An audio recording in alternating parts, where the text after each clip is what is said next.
ഗംഗയുമായി ആത്മബന്ധമുള്ള ഒരു ആശ്രമം ഉത്തരാഖണ്ഡിലെ ഹരിദ്വാറിലുണ്ട്. കേരളത്തിലെ പ്രബല സാമുദായിക വിഭാഗമായ ഗൗഡ സാരസ്വത ബ്രാഹ്മണരുടേതാണ് ഈ ആശ്രമം.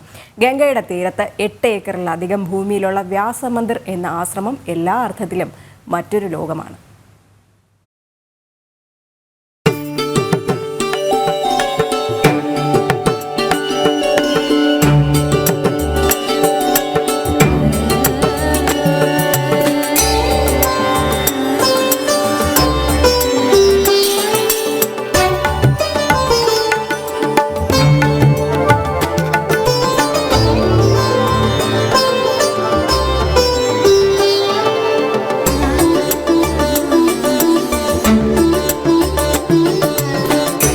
പ്രകൃതിയാണ് ഈശ്വരൻ. ആ പ്രകൃതി തന്നെയാണ് ഇവിടേക്ക് നമ്മെ അടുപ്പിക്കുന്നതും.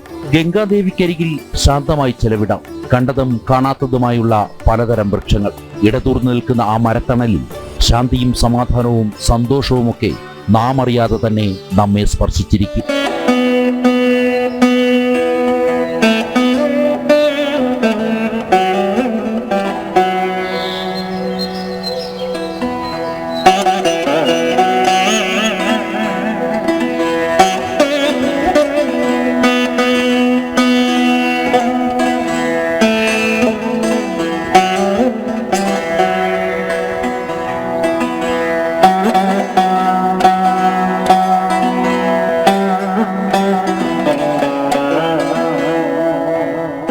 ഗംഗാനദിയുടെ തീരത്ത് 8 ഏക്കറിലധികം ഭൂവിസ്തൃതിയിലാണ് വ്യാസമന്ദിർ.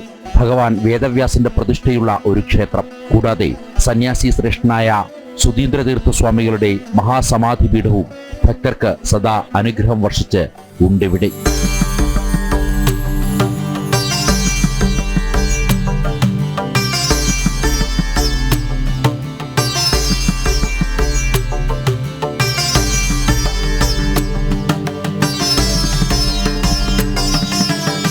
ഞങ്ങളുടെ ഈ സ്ഥാപനം എന്ന് പറഞ്ഞാൽ കാശിമഠ സംസ്ഥാനം.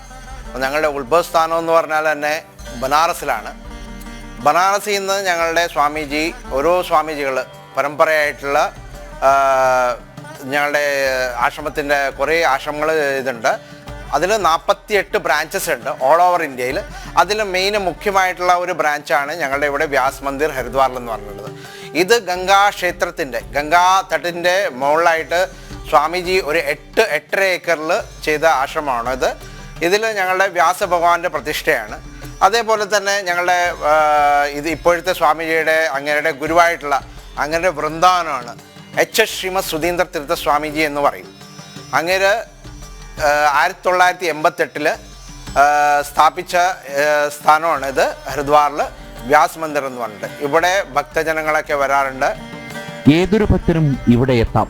താമസവും നല്ല സസ്യാഹാരവും ലഭ്യമാണ്. ഗംഗാസ്നാനം, ഗംഗാരതി തുടങ്ങി കുറച്ച് ദിവസങ്ങളെങ്കിലും ആധ്യാത്മികതയിൽ അലിഞ്ഞു ജീവിക്കാൻ ആഗ്രഹിക്കുന്നവർക്ക് ഇവിടം സ്വർഗമാണ്. ഇവിടെ താമസിക്കാനായിട്ട് ഒരു 100 മുറികളുണ്ട്.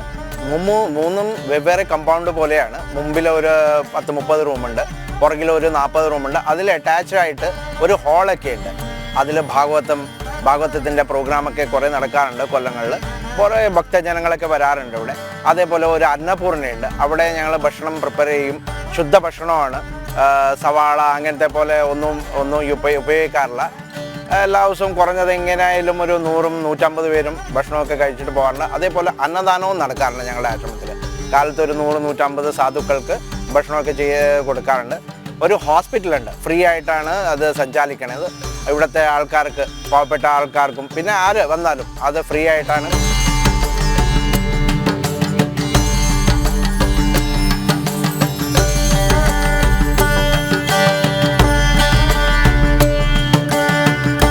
സഞ്ജയ് കൗശലിനൊപ്പം എസ് നന്ദഗോപൻ, ജനം, ഡൽഹി.